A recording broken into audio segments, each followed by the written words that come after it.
अरिहंत सिद्ध सूरी उपाध्याय साधु सर्व अर्थ के प्रकाशी मांगलिक उपकारी हैं।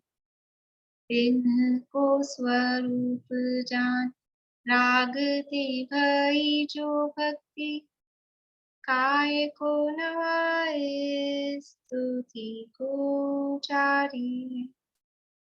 धन्य धन्य ते नहीं ते काज सब आज भय कर जोरी बार बार वंदना हमारी है। मंगल कल्याण सुख ऐसो हम चाहत हैं। हो मेरी ऐसी दशा जैसी तुम धारी है। हो मेरी ऐसी दशा जैसी तुम धारी है। मंगलमय मंगल करण वीत राग विख्यान नमो ताहि जाते भये अरहंतादि महान। करि मंगल करि हो महा ग्रंथ करण को काज जाते मिले समाज सब पावे निज पद राज। इस भव तरु का मूल एक जानहु मिथ्या भाव ताको करि निर्मूल अब करिए मोक्ष उपाय करिए मोक्ष उपाय।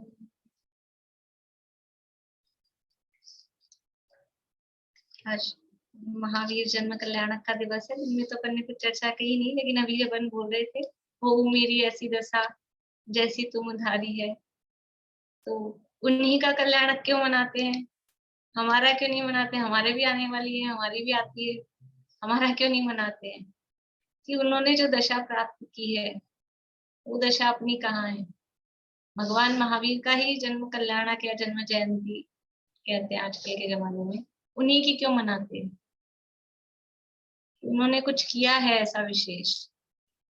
क्या किया है? जन्म मरण का अभाव, यानी जो जन्म लिया उसके बाद दोबारा जन्म नहीं लिया। दादा का प्रवचन है संदर्भ में, पंचकल्याणकों के प्रवचन है, अभी शायद संजीव जी का भी उसी पे होने वाला है, तो सुनेंगे। इसलिए मैं ज्यादा विषय अलग से नहीं करती क्योंकि वो सब आते ही हैं उनमें बातें, वो आप लोग सुनना। लेकिन उन्होंने दादा कहते हैं कि आपका भी मनाएंगे कल्याणक, कि किस दिन मनाए बताओ जन्म कल्याणक की, हमारा क्यों नहीं मनाते हो? तो आप एक तारीख तो बता दो किस दिन मनाए, कि बता देंगे सब अपनी अपनी जो भी तारीख है। कि ये तारीख कितने दिन की फिक्स है? 20 साल, 30 साल, 40 साल, 50 साल, कितने दिन की फिक्स है ये? इसके बाद क्या होगा? फिर बदल जाएगी तारीख, फिर बदल जाएगी। और अपन ने काल परावर्तन में देखा है कि ऐसी कौन सी तारीख है, ऐसा कौन सा समय है जो हमारा बर्थडे ना हो, बर्थ समय ना हो। काल परावर्तन के अंतर्गत देखा है ना। तो हमारी फिक्स कहाँ है? उनकी फिक्स है। महावीर भगवान का क्यों मनाया जाता है? सभी तीर्थंकरों का जो भी हुए हैं उनका क्यों मनाया जाता है? क्योंकि उन्होंने फिक्स कर दी, इसके बाद अब बदली नहीं।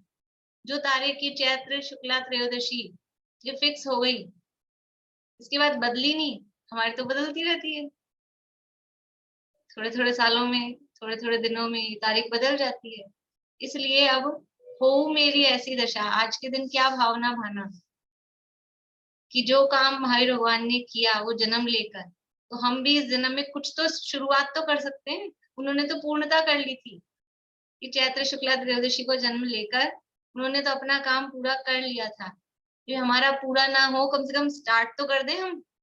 ऐसा होता है ना, जैसे मुझे पेपर बनाना होता है ना, तो मुझे पता है मेरे पास समय नहीं है अभी, लेकिन कम से कम स्टार्ट तो हो जाए। उसकी स्टार्टिंग में थोड़ा सा वो कुछ कुछ करने पड़ते हैं काम, कुछ सेटिंग करनी पड़ती है कुछ।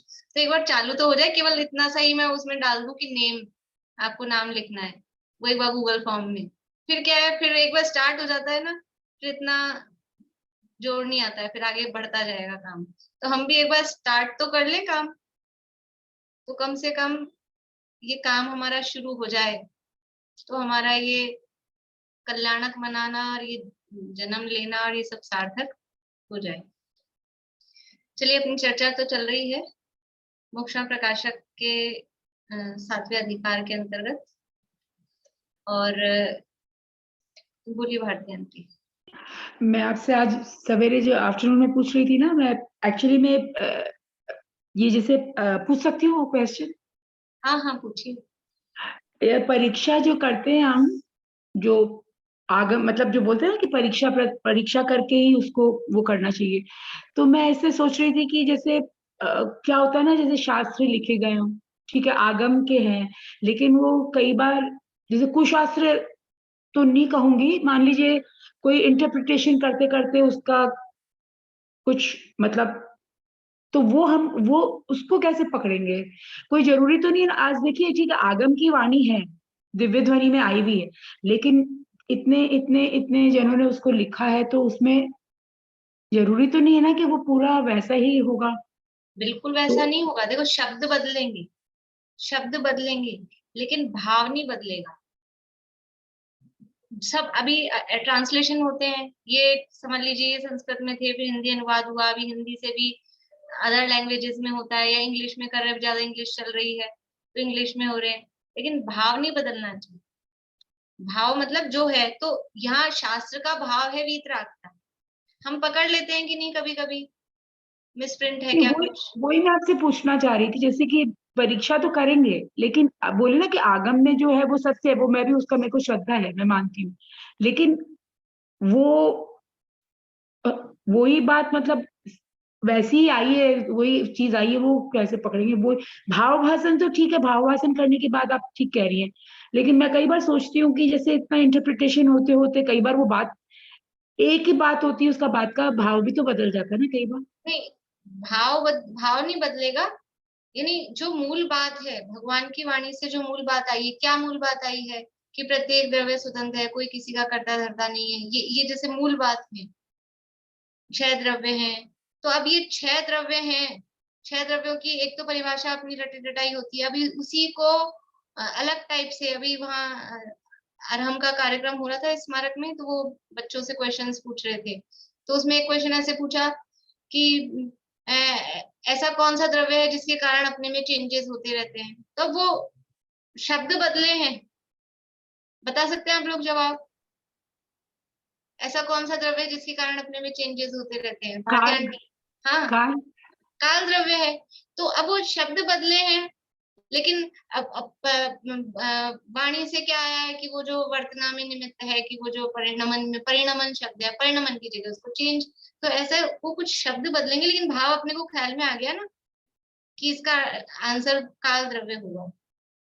लेकिन तो तो इसी भी तरह से वो समझ पढ़ते में वक्त आती है थोड़ा बात। सा पढ़ते वक्त थोड़ा सा इसका तो मतलब ध्यान रखना ही चाहिए ना, मेरे को समझ में थोड़ा सा ऐसे लग, कई बार उस दिन मैंने एक बार पहले भी आपसे पूछा था कि परीक्षा करके, तो आपने बोला आगम में जो है वो तो वही है श्रद्धा, उसी तक ही पहुंचना है हमको, करते करते तर्क से ही जैसे भी, तो वो बात सच्ची है कि नहीं, वो बात मैं जानना, वो मेरे को थोड़ा सा कई बार मन में अ, हो जाता है ऐसे कि नहीं, मतलब बातें वही रहेगी, अपन मूल बात, जैसे नमोकार मंत्र के लिए अपन कहते हैं कि नमोकार मंत्र है, वो कैसा है, अनादि निधन है, तो अनादि से ये ऐसा ही है, नमो अरहंताणम, कोई जरूरी नहीं है, लेकिन भाव क्या है उसका, कि दुनिया जगत में, 3 लोक में, 3 काल में ये 5 पद पूज्य हैं।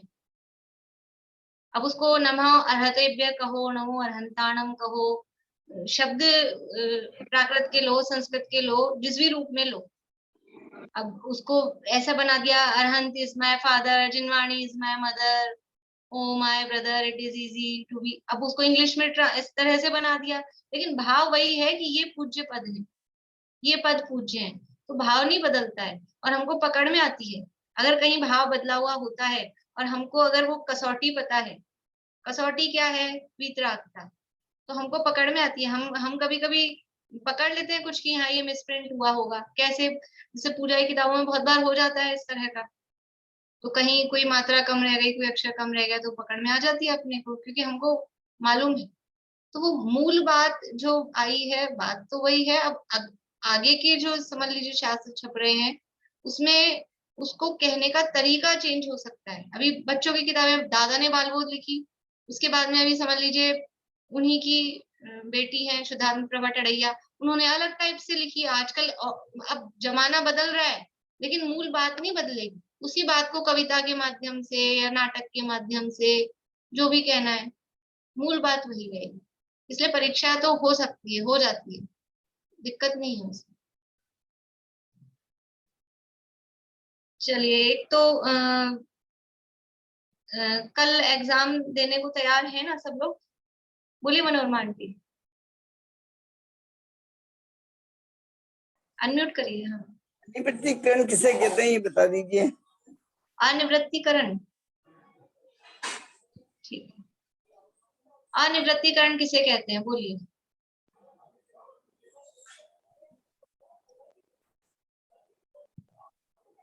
सुनीता आंटी।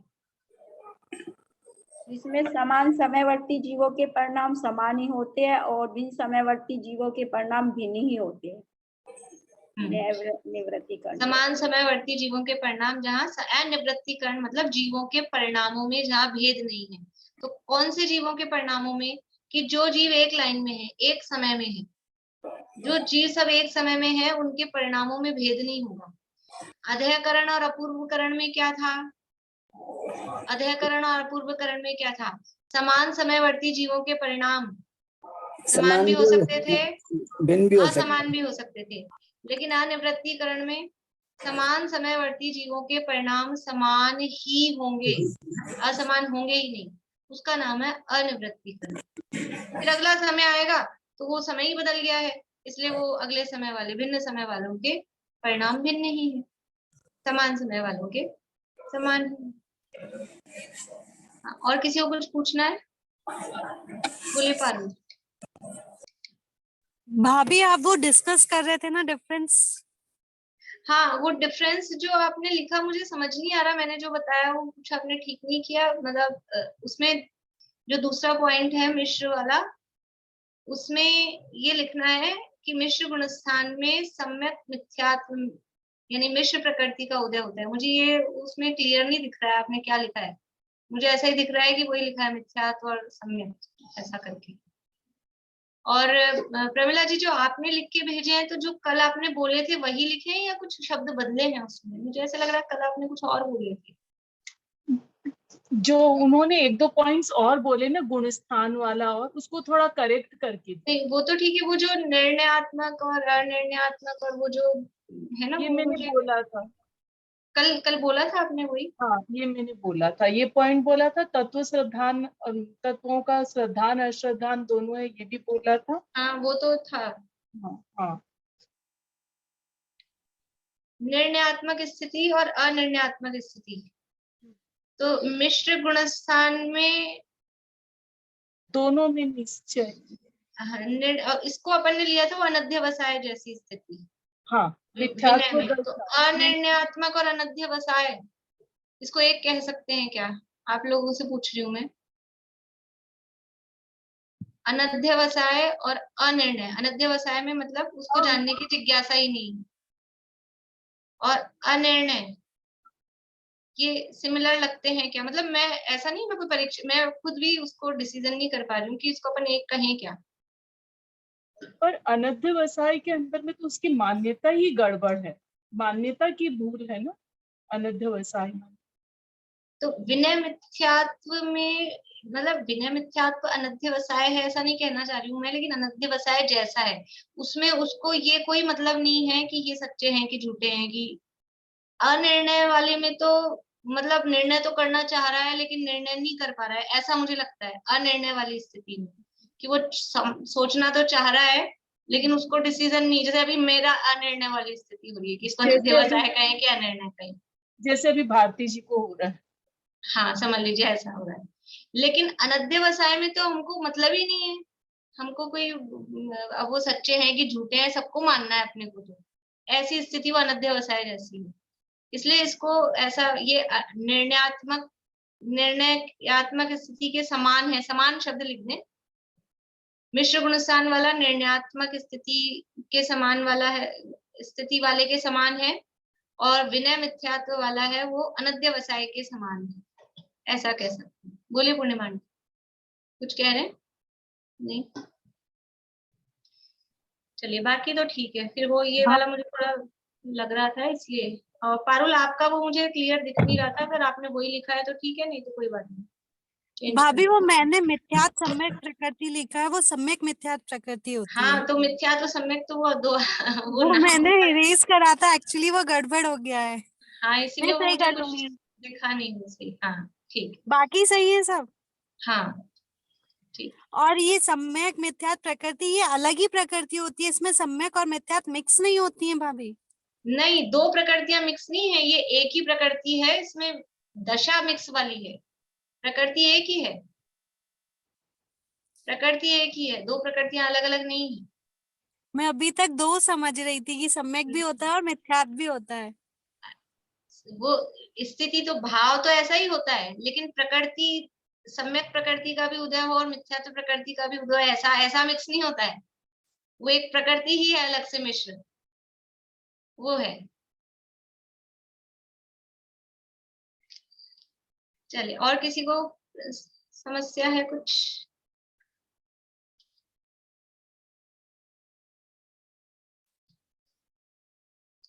मुझे ऐसा लग रहा है कि अपनी तो जब से एग्जाम की बात हुई है तब से अपनी संख्या तो बहुत कम हो गई है, और एग्जाम देने वाले भी, मुझे नहीं लगता है कि 4 लोग भी एग्जाम देने वाले हैं। इसलिए मैंने पूछा था कि आप लोगों को देना भी है कि नहीं है। भाभी पेपर कल है परसों है? परसों आपने बोला था ना? हाँ सॉरी, कल नहीं परसों, हाँ परसों 16। कल क्लास नहीं हो पाएगी, मैं अभी बता रही हूँ, वो परसों की बात आई इसलिए मैंने अभी, क्योंकि कल वो नाटक है 7 बजे से, और दिन में आप लोग कंटिन्यू, अगर आप लोगों को पढ़ना, मतलब ऐसा लगता हो कि पढ़ना जरूरी है, तो दिन में कंटिन्यू बैठ सकते हो, तो दिन में मैं बैठ जाऊंगी। अदरवाइज शाम को फिर टाइम नहीं रहेगा, 7 बजे से वहां नाटक में जाएंगे सब लोग, तो फिर कल क्लास नहीं हो पाएगी। और अगर आपको ऐसा लग रहा है कि एग्जाम के पहले दिन क्लास भी रखनी है, तो फिर अपन आगे कर लेंगे, एग्जाम मंडे को रखेंगे। तो अगर आप लोगों को, मेरे को लगता नहीं ज्यादा किसी को कुछ पूछना है, ऐसा मुझे लग नहीं रहा है, अभी भी किसी की शंकाएं तो है नहीं। अभी याद तो हुआ भी नहीं है। याद नहीं हुआ तो याद कब होगा? दीदी अभी पढ़ाई नहीं है तो शंका क्या करेंगे हम, तो अभी 1-2 दिन बाद ले लेना आप। तो आप ठीक है, तो मेरे को कोई दिक्कत नहीं है, अपन 18-19 को रख ले। मैं तो अभी 12 की डेट थी, उस हिसाब से आप लोगों की तैयारी हो तो। और जिन लोगों की तैयारी है और उनको ऐसा लगता है हमको देना है, तो मैं तो, मेरी तरफ से पेपर तैयार है। लेकिन अगर 1-2 लोग ही हैं तो फिर मैं उनको लिंक पर्सनल दूंगी, और ज्यादा लोग परसों दे रहे हैं तो फिर ग्रुप में डालूंगी। आप परसों देंगे? और कौन देंगे परसों? पारुल, बेला भाभी, भारती आंटी, निशा आंटी, प्रमिला जी, 5 लोग हैं। मनोरमा आंटी, 6 लोग हैं। तो अभी तो जितने हैं उसमें से आधे तो हो गए हैं। ठीक है, तो परसों रखते हैं, फिर जिसको बाद में देना हो, फिर आप लोग भी जो बचे हैं परसों ही दीजिए, क्या दिक्कत है, कर लीजिए पढ़ाई फिर। ठीक है, चलिए, तो मैं पूछ लूं अब आप लोगों से कुछ?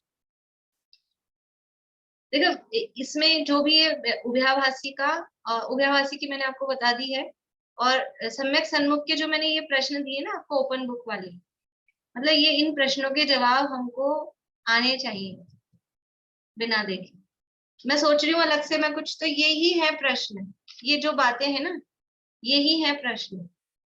अब एग्जाम में एग्जैक्टली ऐसे नहीं आएंगे, एग्जाम में तो दूसरी टाइप से आएंगे, वो बात अलग है, लेकिन हमको ये वाली चीजें, ये कंसेप्ट क्लियर होने चाहिए कि ये पुनः प्रथमोपशम सम्यक तो कब होता है, सादी मिथ्यादृष्टि है तो उसका मिथ्यात्व छूटेगा, तो वो कहाँ कहाँ जा सकता है, अधःकरण किसे कहते हैं, अपूर्वकरण किसे कहते हैं, अन्यवृत्तिकरण किसे कहते हैं, स्थिति बंधापसरण किसे कहते हैं, स्थिति कांडक घात किसे कहते हैं, और जो चार चार आवश्यक हैं प्रत्येक करण में वो कौन कौन से हैं। ये जो चीजें हैं ये अपने को आनी चाहिए, आनी चाहिए मतलब कुछ ऐसा आना चाहिए कि थोड़ा तो कुछ अपन बोल सके, मतलब ऐसा नहीं कि याद होने वाले लेवल पर आनी चाहिए, वो मतलब है। और ये लब्धियों के बारे में शिवक्षम विशुद्धि देशना, सामान्य स्वरूप इसमें जो दिया है वो सरल है, तो उतना सा अपने को कि इतना शयोक्षम हो कि जिससे तत्व विचार हो सके, ऐसी कषायों की मंदता हो जिससे तत्व विचार हो सके, गुरु का उपदेश मिले जिससे कि वो तत्व विचार में उद्यम कर सके। ये जो लब्धियों का स्वरूप है। और बाकी जो अपनी जो चर्चा हुई है इन लब्धियों के संबंध में, कर्ण लब्धि के संबंध में, बुक में जो है एग्जाम में उतना ही आएगा, बुक के जितना ही। पुनः प्रथमोपशम सम्यक किस किस प्रकार से हो सकता है, बोलिए आप मुझे से अभी जवाब। पुनः प्रथमोपशम सम्यक तो किस किस प्रकार से हो सकता है। विनीता आंटी आजकल आप बड़े चुप चुप रहते हैं, क्या बात है, बोलिए जवाब। पल्ले का, जब पल्ले का संख्या तो अभाव बीत जाने पर। पुनः प्रथमोपशम सम्यक, बोलो पारुल बोलो। पल्ले का संख्या तो अभाव बीत जाने पर।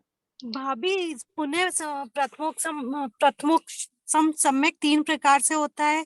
जब मिथ्यात्व के 3 टुकड़े हो, मतलब सम्यक प्रकृति, सम्यक मिथ्यात्व प्रकृति और मिथ्यात्व प्रकृति, इन तीनों के साथ अनंतानुबंधी की चारों प्रकृतियां हो, तब भी उस समय के असंख्यात पल्ले बीत जाने के बाद इन सातों प्रकृति के साथ मिथ्यात्व प्रथमोपशम सम्यक हो सकता है। 5 प्रकृतियों के साथ भी हो सकता है और 6 प्रकृतियों के साथ भी हो सकता है। ठीक है, बढ़िया। यानी पुनः प्रथमोपशम किस किस प्रकार से हो सकता है कि 7 प्रकृतियों के उपशम पूर्वक, 6 प्रकृतियों के उपशम पूर्वक या 5 प्रकृतियों के उपशम पूर्वक, ये पुनः प्रथमोपशम हो सकता है। लेकिन कब होगा पुनः प्रथमोपशम, कब होगा, कम से कम कितने टाइम बाद दोबारा, कम से कम कितने टाइम बाद दोबारा प्रथमोपशम होगा, प्रमिला जी। पल्ले का असंख्यातों भाग बीत जाने। पल्ले का असंख्यात भाग, कम से कम इतना, और ज्यादा से ज्यादा कितने समय बाद दोबारा प्रथमोपशम होगा। अर्थ पुद्गल परावर्तन। किंचित न्यून, किंचित न्यून, किंचित न्यून में वो कुछ अंतर्मुख ले लेंगे। ज्यादा से ज्यादा यदि प्रथमोपशम नहीं हुए दोबारा तो एकदम लास्ट में जब मोक्ष जाना ही है तब होगा, और कम से कम दोबारा प्रथमोपशम होगा तो पल्ले का असंख्यातवा भाग काल बीतने के बाद में ही दोबारा प्रथमोपशम हो सकता है। ये जो यहाँ प्रक्रिया बताई, चलिए पहले आप लोग प्रक्रिया बताइए। ये संख्यात्मक भाग आएगा या असंख्यात्मक भाग? असंख्यात्वा, असंख्यात। शिवक्षम विशुद्धि देशना लब्धि हुई, उसके बाद में वो देशना के बाद में क्या करता है, देशना के बाद में क्या करना चाहिए।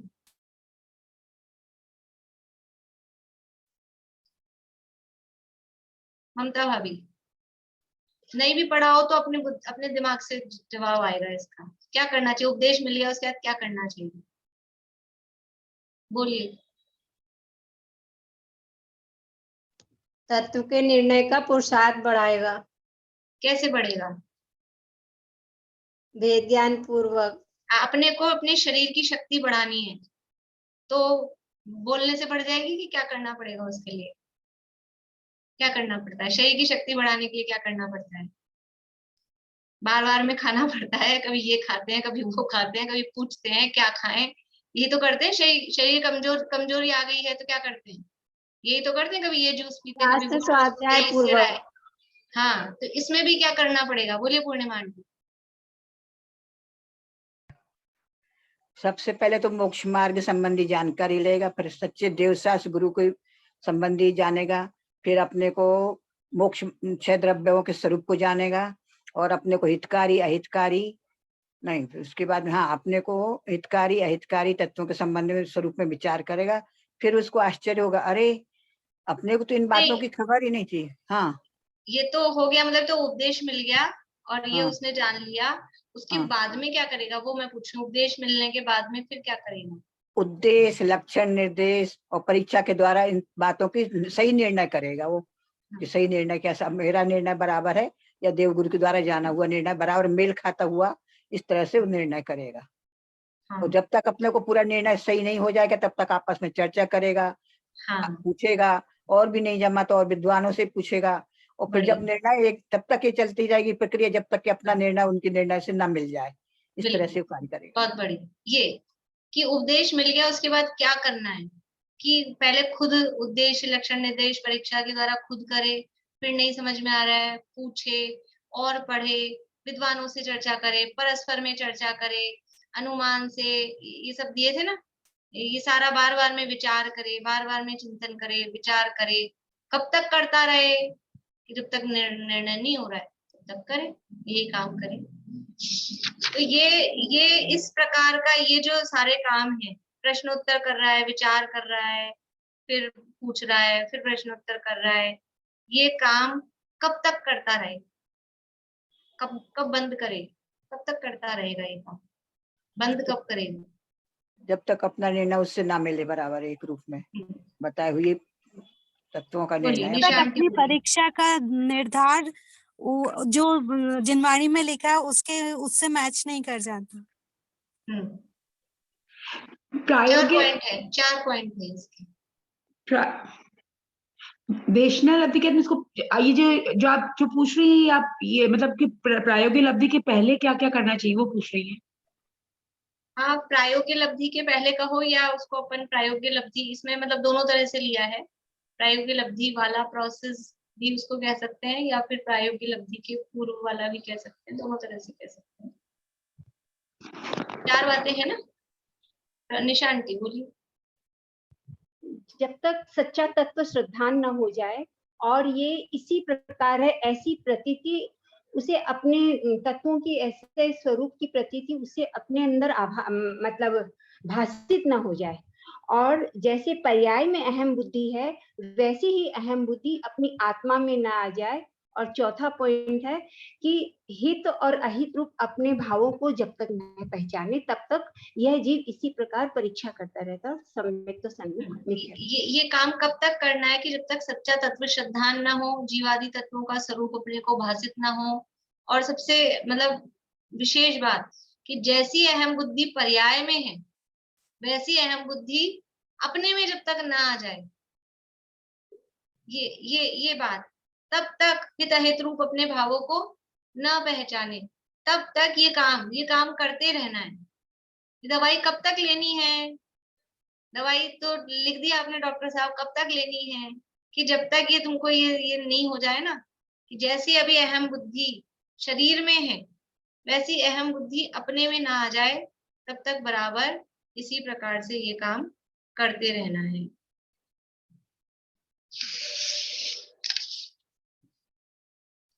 मोक्ष मार्ग का कोर्स क्या है? सच्चे उपदेश का कोर्स क्या है? आशा आंटी याद किया था ये आपने? नहीं,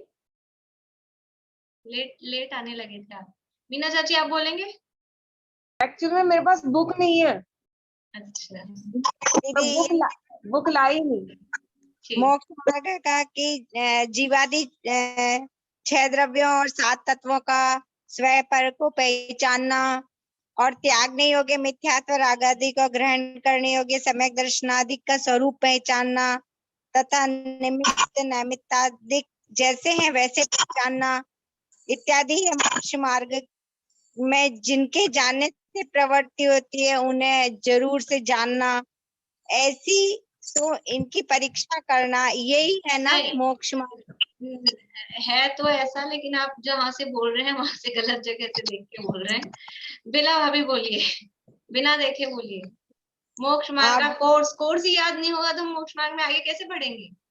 हमको क्या पढ़ना है? बेला भाभी बोलिए। कसाई का उदप्पा कर बोलेंगे क्या बेला भाभी? नहीं, अरे कोर्स ही याद नहीं किया आप लोगों ने, गजब है। और जानना कि जैसे कि मैं इतने काल तक मैंने ऐसे ही समय व्यतीत किया, वो अलग नहीं नहीं, है। अपन ने याद किया था ना कोर्स, ये किया तो था ये। अच्छा, याद नहीं आ रहा भाभी। चलिए पूर्णिमा आंटी बोलिए। मोक्ष मार्ग का कोर्स जो अभी बताए थे वही पॉइंट जो मैंने पहले बताए थे ना, कि मोक्ष मार्ग का स्वरूप जानना, जीवादि तत्वों का स्वरूप जानना, देव गुरु धर्म के बताए तत्वों को समझना, अपने को अहितकारी हितकारी जो बातें हैं उनको भी समझना, ये मोक्ष मार्ग का। निज पर 5 बातें थी ना। हाँ, प्रयोजन भूत मोक्ष मार्ग, हम्म। जीवादि तत्व, निज पर, अपने को हितकारी अहितकारी, देव गुरु धर्म, और अपने को हितकारी अहितकारी भाव, ये 5 बातें थी। ये उपदेश का कोर्स है। इनके संबंध में उपदेश मिलना चाहिए, तब सच्चा उपदेश है। उपदेश कब सच्चा है, कौन सा उपदेश सच्चा है? इनके संबंध में उपदेश मिला तो ठीक है, नहीं दुनिया में उपदेश देने वाले कम है क्या? तो इंडिया में तो वैसे ही कहा जाता है कि जो मिले जो उपदेशक है, हर आदमी डॉक्टर है, हर आदमी उपदेश देता है। तो मोक्ष मार्ग का उपदेश कौन सा है? ये प्रयोजन भूत, अपने को प्रयोजन भूत मोक्ष मार्ग का, देव गुरु धर्म का, जीवादि तत्वों का, निज पर का, और अपने को हितकारी अहितकारी भाव, ये हमारा कोर्स है। और जब ये उपदेश मिला, तो उपदेश मिलने के बाद में कैसे पता लगेगा कि ये जीव पात्र है, सम्यक के सन्मुख होने के भी योग्य है? कैसे पता लगेगा? क्या भाव आएंगे उसको? अहो मुझे तो इन बातों की खबर ही नहीं थी। किसको याद है? कौन बोल के सुनाएंगे? याद होनी चाहिए ये बातें, देखो ऐसे मजा नहीं आएगा अपन ने पढ़ लिया और याद ही नहीं। अनीता आंटी बोलिए। मुझे तो इन बातों की खबर ही नहीं थी। मैं तो पर्याप्त पर्याय में ही तन्मय हो रहा था, और पर्याप्त पर्याय, और इस पर्याय की स्थिति बहुत कम समय की है। अब मुझे आगे का याद नहीं आ रहा। मुझे अपने हित के लिए मतलब पुरुषार्थ करना चाहिए कुछ इस तरह। ठीक है, बढ़िया। बोलिए विनीता आंटी।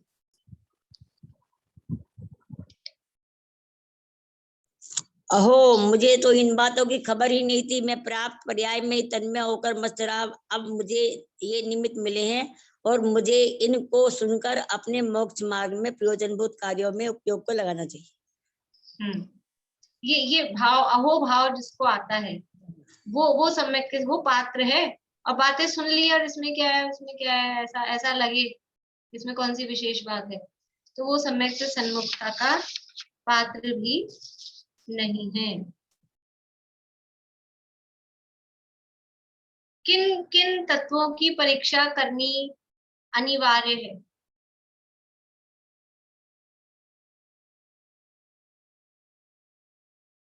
मनोरमा आंटी बोलिए।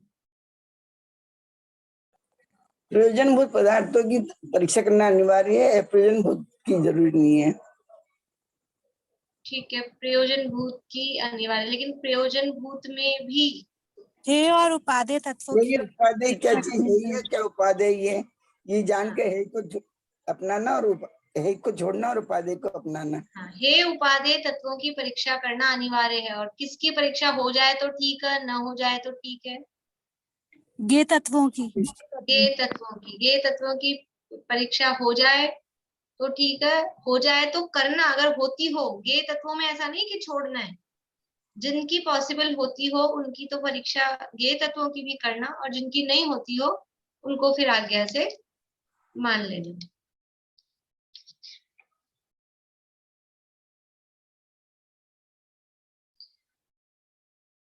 सम्यक्त्व का अधिकारी कौन होता है? सम्यक्त्व का अधिकारी कौन होता है?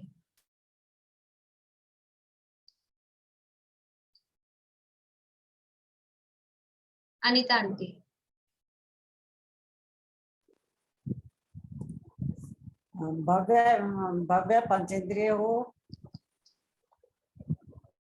ये आए तो भव्य होना चाहिए, और सैन्य पंचेंद्रिय, तत्व विचार वाला भी। हाँ, वो भव्य सैनी पंचेंद्रिय वो तो है, ठीक है, पर अधिकार भी किसको कह रहे हैं? भव्य तो होगा सैनी पंचेंद्रिय, लेकिन अधिकारी कौन? कि जो तत्व विचार वाला है। तत्व विचार वाला जीव सम्यक का अधिकारी है। सम्यक मिल ही गया है, मिल ही जाएगा, उसकी गारंटी है क्या? उसकी गारंटी नहीं है, लेकिन चांस किसको है? तो सैनी पंचेंद्रिय तो होगा ही, भव्य होगा ही, तब तो आगे सैनी पंचेंद्रिय हुए बिना तो विचार कर ही नहीं पाएगा। लेकिन तत्व विचार वाला ही सम्यक का अधिकारी होता है, और तत्व विचार बिना कितने ही व्रत करो, उपवास करो, तप करो, वो सम्यक का अधिकारी भी नहीं होता है। प्रायोग्य लब्धि में कर्मों की सत्ता कितनी रह जाती है? प्रायोग्य लब्धि में कर्मों की सत्ता कितनी रह जाती है? भारती आंटी। अंतः कोड़ा कोड़ी सागर। अंतः कोड़ा कोड़ी सागर।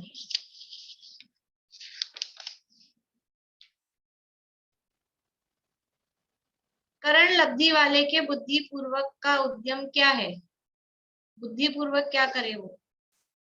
कौन से कर्म को ऊपर भेजे, नीचे भेजे, अनुभाग को कम करे, ज्यादा करे? बुद्धि पूर्वक का उद्यम क्या है करण लब्धि वाले? बोलिए प्रमिला जी। क्या स्मारक में लाइट चली गई? क्या आप लोग सब काले काले क्यों हो गए स्मारक में बैठे हुए लोग? हाँ लाइट चली गई, ये कुछ दिख नहीं रहा है। बोलिए प्रमिला जी। बुद्धि पूर्वक तो तत्व विचार ही करेगा। बुद्धि पूर्वक तो तत्व विचार का उद्यम, बस इतना ही उसका काम है कि अपने उपयोग को तत्व विचार में लगाए। ये यहाँ इसके हिसाब से जो तद्रूप होकर लगा है उसे वर्ड यूज कर। हाँ, तद्रूप होकर लगाए, सही बात है। तत्व विचार करे, वो भी ऐसा नहीं ऊपरी ऊपरी लेवल पे, तद्रूप होकर उसको लगाए, वो इम्पोर्टेंट शब्द है कि बुद्धि पूर्वक तो तद्रूप होकर तत्व विचार में अपना उपयोग को लगाए।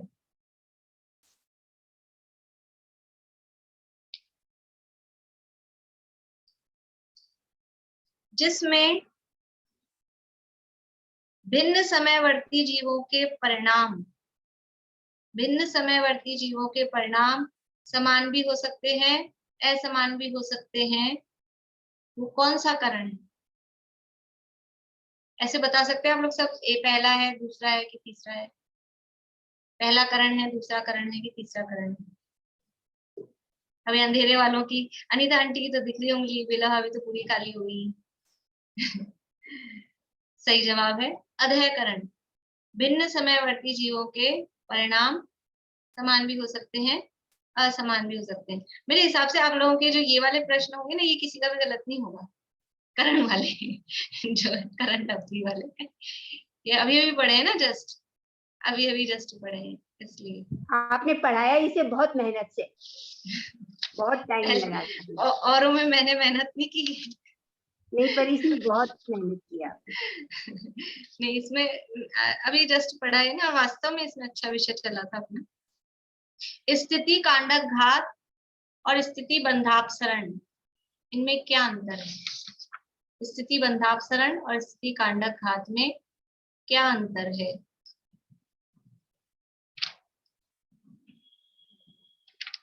प्रश्न क्या बोला ज्योति? स्थिति बंधापसरण और स्थिति कांडक घात में क्या अंतर है? जो लोग आज जवाब दे रहे हैं ना, मतलब वो तो परसों एग्जाम देने वाले हैं, और जो लोग नहीं दे रहे हैं उनको भी परसों ही देना है, ठीक है? अब आप लोग सोच लो। बोलिए भारती आंटी, जवाब क्या है इसका? बोल रही हूँ, हो सकता है गलत भी हो। स्थिति बंधापसरण में तो स्थिति घटती है, और कांडक स्थिति कांडक घात में उसका अनुभाग कम होता है। नहीं, दोनों में स्थिति शब्द आ रहा है तो अनुभाग तो है ही नहीं। अनुभाग एक में स्थिति, एक में बेला भाभी बोली। स्थिति बंधाकरण मतलब नवीन बंधे हुए जो कर्म है उनकी स्थिति घटती जाती है, और है ना उसमें जो सत्ता में पड़े हुए जो कर्म है उनकी स्थिति कम होती है, स्थिति कांडक घात।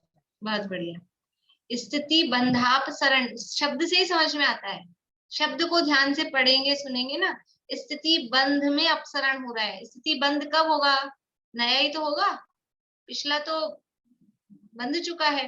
नया स्थिति बंध में अब कमी हो रही है, और स्थिति कांडक घात में जो पुरानी स्थितियां हैं, वो पुराने बंधे हुए कर्मों की स्थितियां कम होती हैं।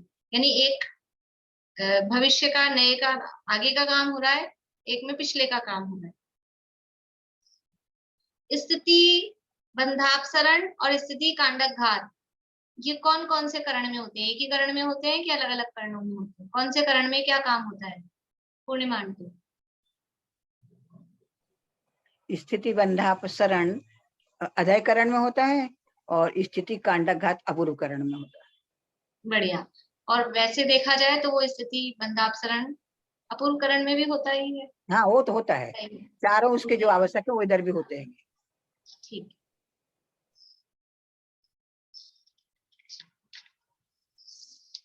शिवोपशम सम्यक होने के लिए क्या क्या नहीं होता है? शिवोपशम सम्यक होने के लिए क्या क्या नहीं होता है? निशान।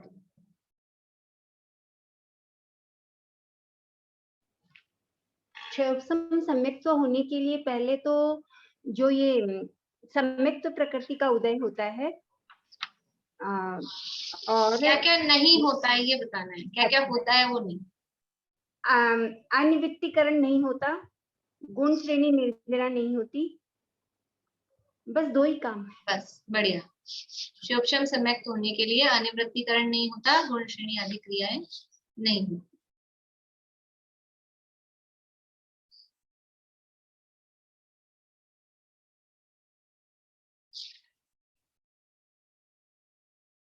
परीक्षा करके जो तत्व सिद्धांत किया था उसका अभाव कैसे हो जाता है?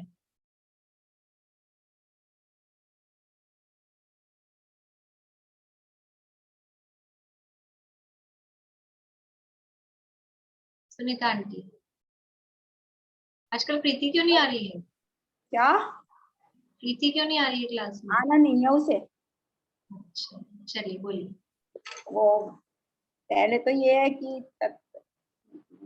निर्णय, मतलब उसको एक तो निर्णय नहीं होता, संशय रहता है, और एक अनध्यवसाय। परीक्षा करके सिद्धांत किया था तो फिर वो सिद्धांत का अभाव कैसे होता है?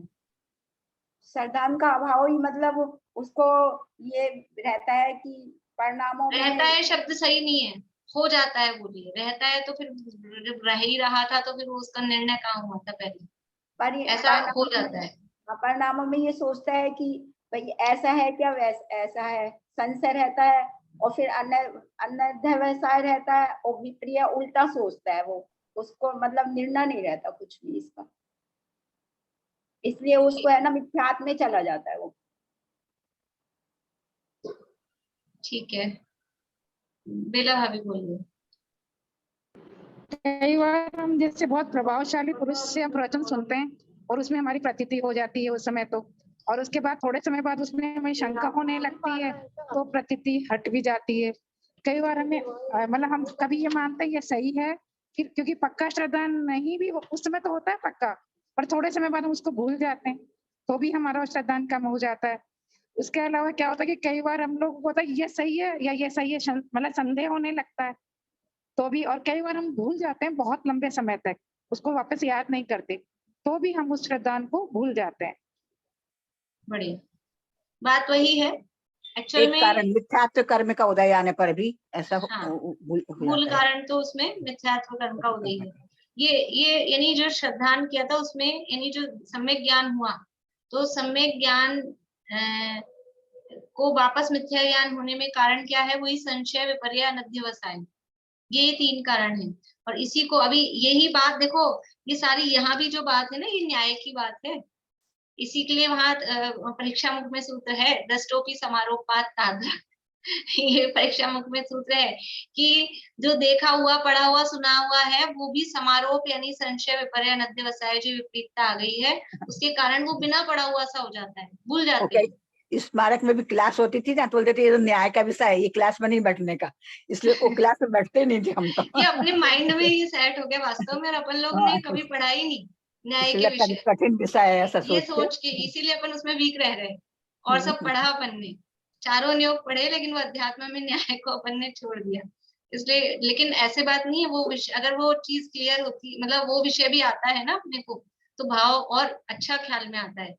इसलिए जिनवाणी का कोई भी जो क्या कहना चाहिए पक्ष वो है, एक फैक्टर है, वो कोई भी ऐसा नहीं है उपेक्षा करनी होगी। प्रथमा नियोग भी यदि हमें अच्छा आता है तो भाव भाषण विशेष होता है उसमें, प्रथमा नियोग में भी, ऐसी बात नहीं है।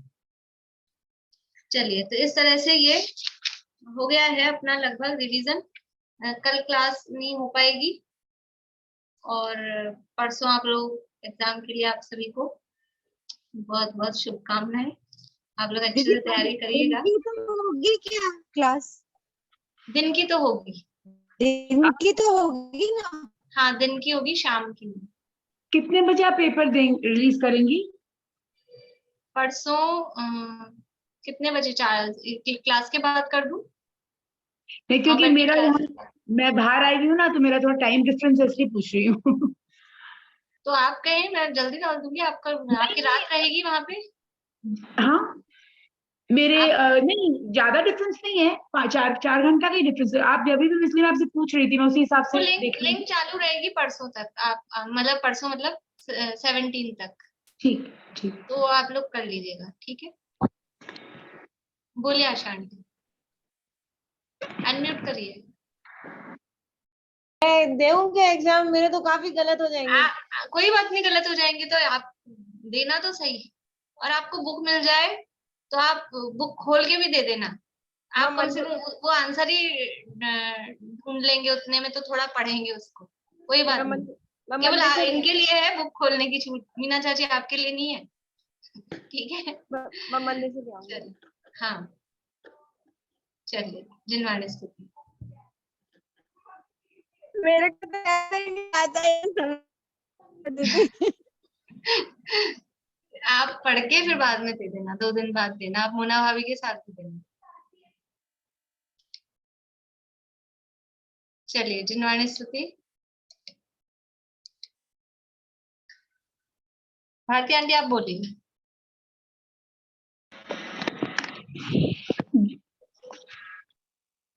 जोग धरे ओ जोग धरे रहे जोग सो भिन्न अनंत गुणात्म केवल ज्ञानी, तासुरी द्रह सोनिक सी सरिता सम विश्रुत सिंधु समानी, याते अनंत नयातम लक्षण सत्य स्वरूप सिगंत बखानी, बुद्ध लखे न लखे दुर्बुद्ध सदा जग माही जगे जिन वाणी, सदा जग माही जगे जिन वाणी।